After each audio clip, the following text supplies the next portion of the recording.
दोस्तों, जरा एक पल के लिए सोचिए, क्या आप भी अपने सपनों के बारे में हर किसी को बताते हैं? क्या आपको भी लोगों की तारीफ सुनकर अच्छा लगता है, भले ही आपने अभी कुछ किया ना हो? लेकिन क्या आपने कभी महसूस किया है, जितना ज्यादा आप बोलते हैं, उतना ही कम आप करते हैं? गौतम बुद्ध ने कहा था, बोलने से ज्यादा शक्तिशाली आपका कर्म होता है। आज की ये कहानी आपको सिखाएगी क्यों कुछ लोग बिना शोर किए सफल हो जाते हैं और क्यों कुछ लोग सिर्फ बातें करते रह जाते हैं। एक छोटे से गांव में एक कारीगर रहता था। उसका नाम किसी को ठीक से पता नहीं था, क्योंकि वो ज्यादा बोलता ही नहीं था। लोग उसे मौन कारीगर कहते थे। वो हर दिन सुबह उठता, अपनी छोटी सी काम की जगह पर जाता, लकड़ी के टुकड़ों को तराशता, घंटों मेहनत करता। लेकिन अजीब बात यह थी, उसने कभी अपने काम के बारे में किसी को नहीं बताया, कभी अपनी तारीफ नहीं की, कभी अपने सपनों का दिखावा नहीं किया। गांव के लोग अक्सर कहते, ये आदमी कुछ खास नहीं है, अगर इसमें टैलेंट होता तो ये बताता, इतना चुप रहने से क्या होगा। लोग उसका मजाक भी उड़ाते थे, लेकिन कारीगर बस मुस्कुरा देता और अपने काम में लग जाता। एक दिन गांव में गौतम बुद्ध आए। गांव के लोग उनके पास गए और बोले, ये कारीगर अजीब है, कुछ बोलता ही नहीं, शायद इसमें कुछ खास नहीं है। बुद्ध मुस्कुराए और सीधे उस कारीगर के पास गए। बुद्ध ने देखा, कारीगर बहुत ध्यान से लकड़ी को तराश रहा था।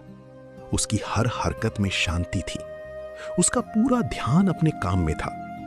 बुद्ध ने पूछा, तुम इतना चुप क्यों रहते हो? कारीगर ने धीरे से जवाब दिया, मैं बोलकर नहीं, बनाकर दिखाना चाहता हूं। बुद्ध ने गांव वालों की ओर देखा और कहा, जो नदी गहरी होती है वो शांत बहती है, और जो इंसान सच्चा होता है वो कम बोलता है। उन्होंने आगे कहा, जो लोग ज्यादा बोलते हैं अक्सर उनके पास दिखाने के लिए कम होता है, और जो लोग चुप रहते हैं वो अपने काम से दुनिया को जवाब देते हैं। समय बीतता गया। कारीगर हर दिन चुपचाप काम करता रहा, अपने हुनर को बेहतर बनाता रहा। एक दिन उसने एक ऐसा अद्भुत दरवाजा बनाया जिसकी नक्काशी देखकर लोग हैरान रह गए। धीरे धीरे उसकी बनाई चीजें पूरे गांव में फैलने लगी। लोग दूर दूर से आने लगे। अब वही लोग कहते थे, हमने इसे पहले क्यों नहीं पहचाना, ये तो बहुत बड़ा कलाकार है। एक दिन किसी ने उससे पूछा, तुमने पहले कभी बताया क्यों नहीं? कारीगर मुस्कुराया और बोला, अगर मैं बोलता रहता तो शायद मैं बना नहीं पाता। मैंने अपना समय शब्दों में नहीं, अपने काम में लगाया। बुद्ध ने अंत में कहा, सफलता शोर से नहीं आती, वो आती है शांत मेहनत से।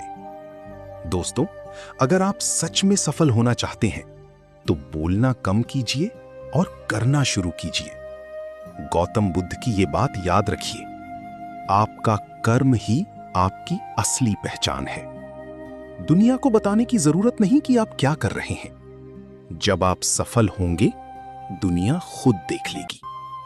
अगर इस कहानी ने आपको कुछ सिखाया हो, वीडियो को लाइक करें, अपने दोस्तों के साथ शेयर करें और ऐसे ही पावरफुल स्टोरीज के लिए चैनल को सब्सक्राइब करें। याद रखिए, काम बोलता है, शब्द नहीं।